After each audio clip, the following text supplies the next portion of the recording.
Well, when you think baseball, what makes you smile first? I don't know. That's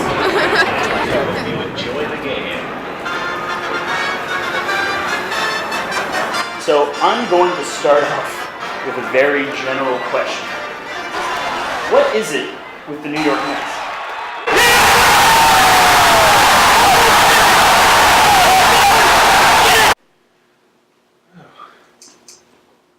What is it with the New York Mets?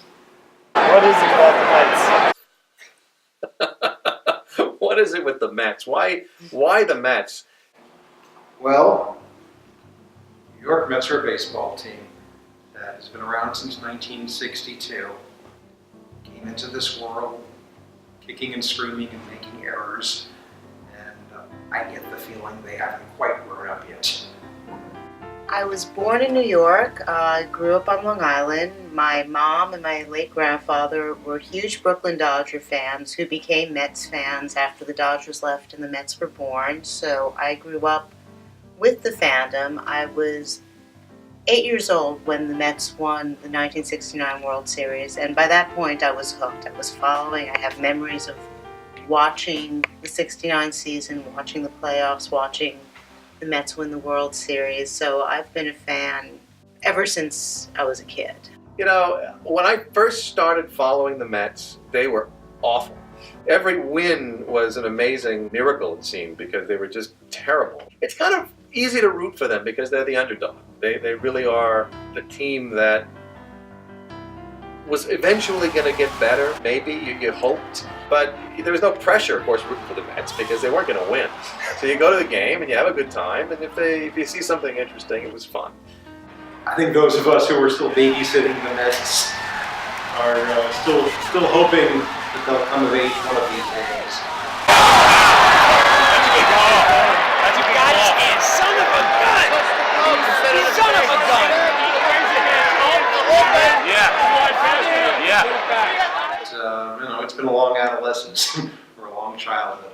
So it's been up and down, but it's never been a dynasty where you feel like they're always good and there's always going to be playoffs. It's always a struggle, and it's kind of fun being part of the struggle and rooting for the underdog, because when they do win, it's great. You know, when the favorite wins, okay, they win. You kind of expected them to win. You're happy. But when the Mets win, oh wow, it's great. It's great when the Mets win.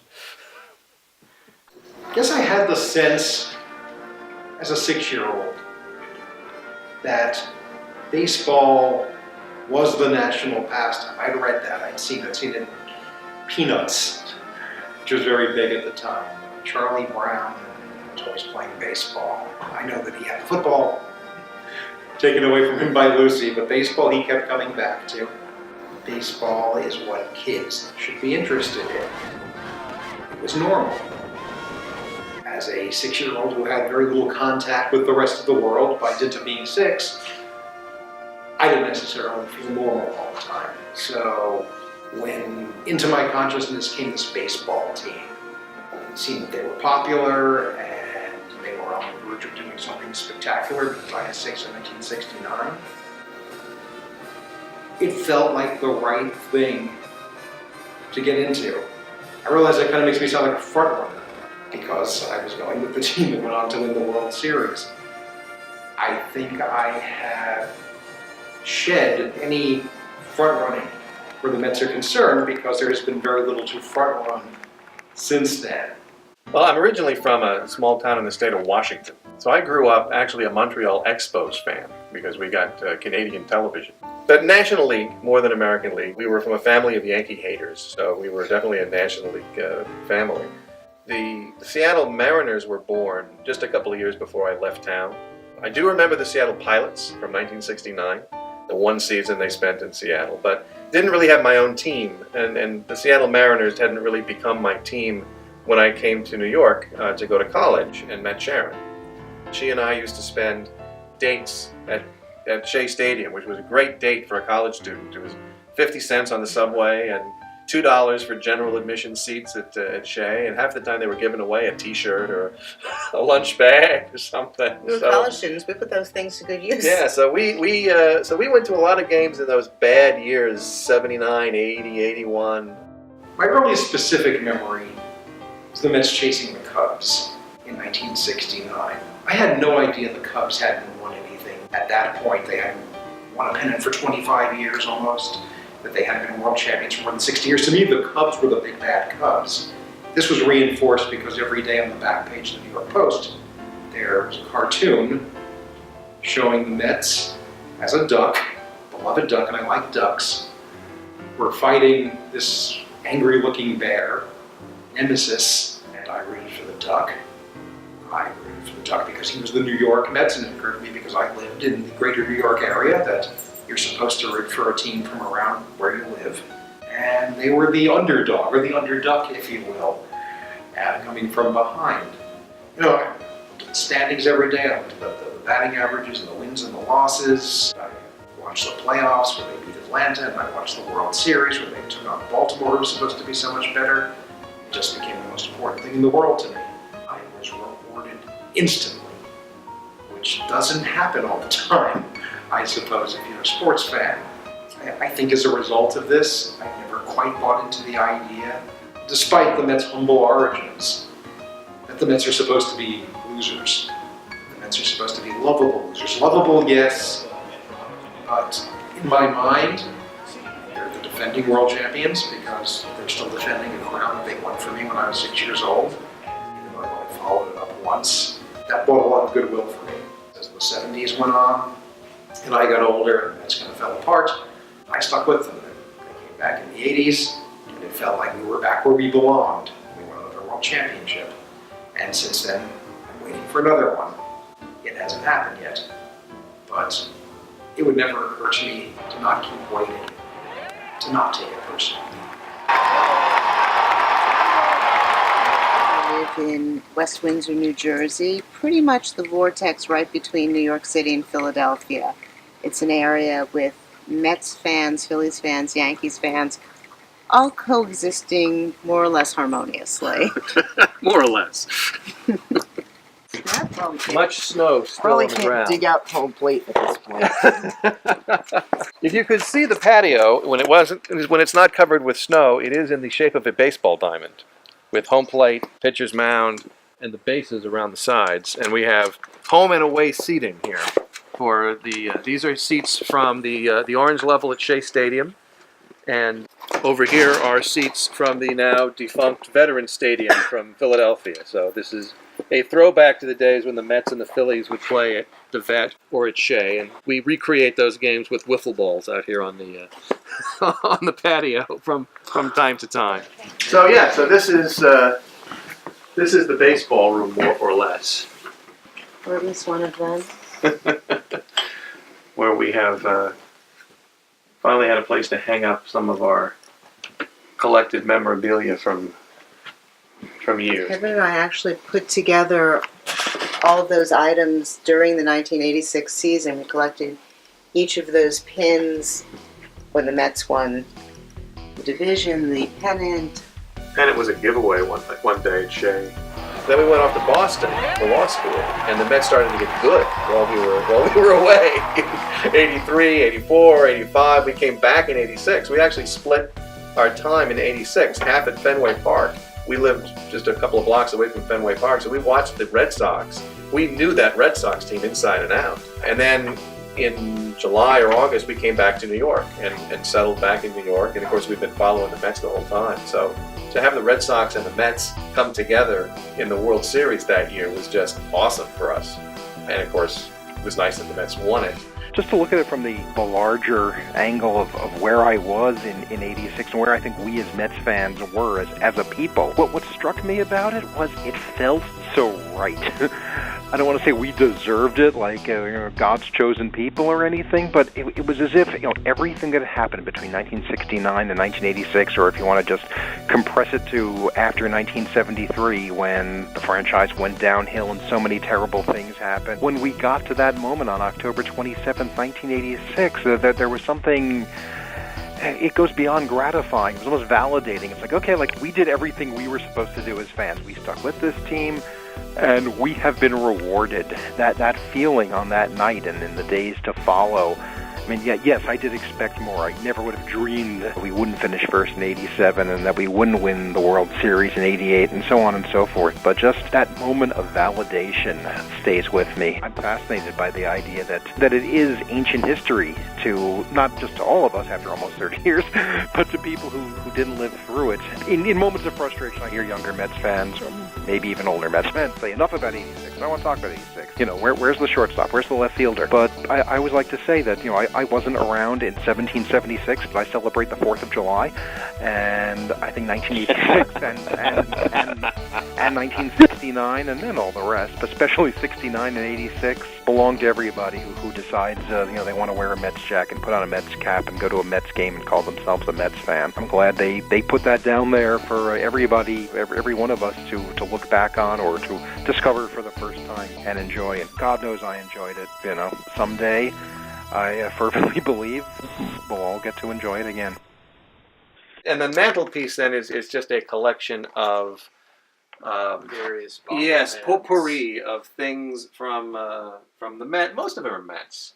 The bobblehead dolls, the I just want to show wine you from the year where they put out wine. This is from the Dugout, which was Ed Kranepool and Ron Swoboda's restaurant on Long Island a million years ago, and I was recently able to get Ed Kranepool to sign it. And he was quite surprised to still see one of these. He said he hadn't seen one himself in about 35 years. And this is also goes back to 1969, my grandfather's glass mug. I remember him drinking coffee in it, so it's special to me to still have it around.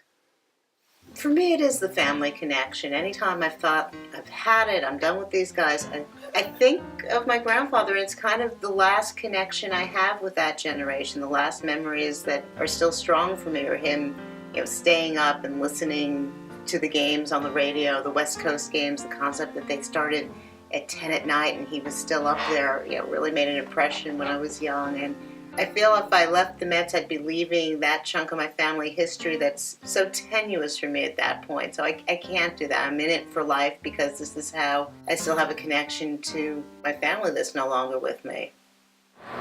We ask that you please join us now for a moment of silence.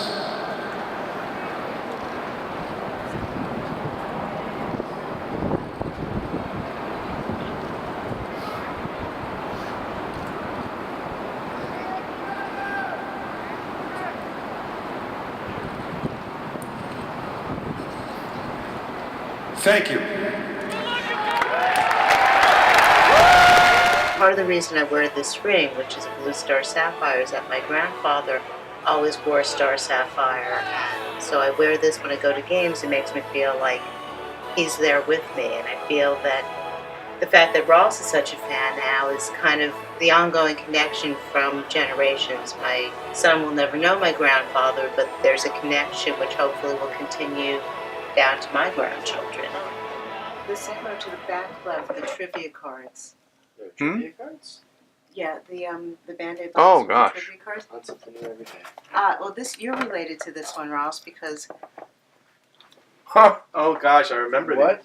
it's I metric. don't. Well, you wouldn't remember because while I was in labor with you and we were trying to, pass the time during the early stages of labor, your dad was giving me Mets trivia questions from this. Wow. Anything to take your mind off These the are contractions. dense. This Mets pitcher began the 1987 with the number 12 on his uniform. Debbie Ron Darling? Yes. Still know everything. It could be something of tenacity that even, in my short life I've seen some ups. I don't remember much of 2000. The 2006 season seemed very promising. Most of the time there's just been a sort of expectation that something good is going to happen, and then in September it falls apart. They always have the ability to get better. Whether or not that specific year, or that specific game, they're going to actually follow up on that promise, there's always the idea that they're a scrappy little team. Despite their budget, they still seem scrappy to me. One day they're gonna get it together. I can't plan on leaving the team for some other team just because that specific year they happen to be doing better. You look at long-term success, changes of ownership, there have been changes of general managers, changes on the field. I wonder what the threat is that keeps it from being more than just kind of a passing fancy the Mets have had. 4 periods of sustained success. I think that there is almost a sense of when the Mets get good, they almost fly too close to the sun, that they don't know how to handle the heat. Well, there's an argument to be made for the loss of Whitey Herzog to the Cardinals organization made a huge difference. Matt Silverman in Swinging 73 did a really good analysis of that Herzog really helped build the Cardinal system as it is now at a time that the Mets were in disarray after Mrs. Payson was gone, after the Durolays were in control of the team, and Donald Grant was basically looking for yes men, and Herzog certainly wasn't a yes man. He lost a lot of talent, which I think in some ways, even though that was a very long time ago, still probably has ramifications today for what the farm system is as opposed to what it could have been. When the Mets kind of get a little arrogant about the whole thing, I don't necessarily mean the players coming out and giving curtain calls like in '86, that was great. But when the front office decides, you know what, we are geniuses. Look what we put together. Every move we've made is going to work.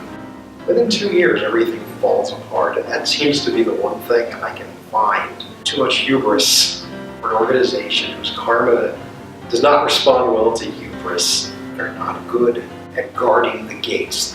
They are better at storming the castle.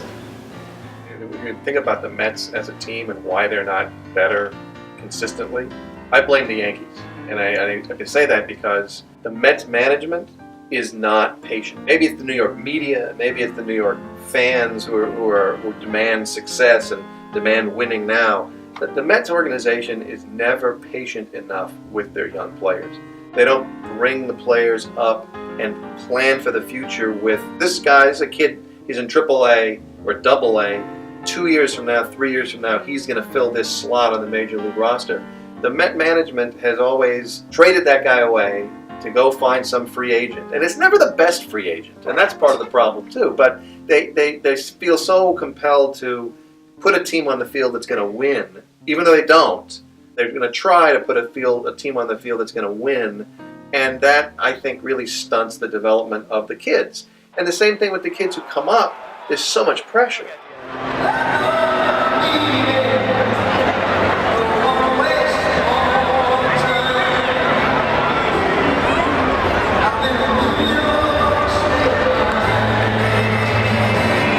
Their best, the Mets are a reflection of New York. The two mesh perfectly. There's a reason to me that there's a skyline in their logo, and there's a great explanation for what everything in that logo represents, and it was actually designed with the idea of the bridge from the past and the future, and bringing in the buildings in Brooklyn and Manhattan, all of that. There really is something to it being a team for New Yorkers. And when the Mets are doing well, fill up a stadium. Fill up a stadium is not because you can go buy a really good hamburger and stand in line for it for 2 innings, because they're amenity-laden private clubs. When you fill up a stadium for the Mets, it's because people are there to see the Mets. New Yorkers are there to see the Mets. Get 40,000 New Yorkers together. They're going to think they know what's going on. They're going to think they know what should be going on. And they are not going to be shy about telling you what should be going on. You only have to pitch on one leg. I was there at that game, that second last game. Yes, I was. Loved it. Chances are they're going to have a pretty good handle on it if they're going to go to the trouble of making their way out to Flushing, Queens, from whatever direction they're coming. They expect you to do your best, to try, to not give up. The Mets at their best in those moments they get there, whether it results in a world championship or just a comeback. It all comes together and it's a beautiful, beautiful feeling. It's loud.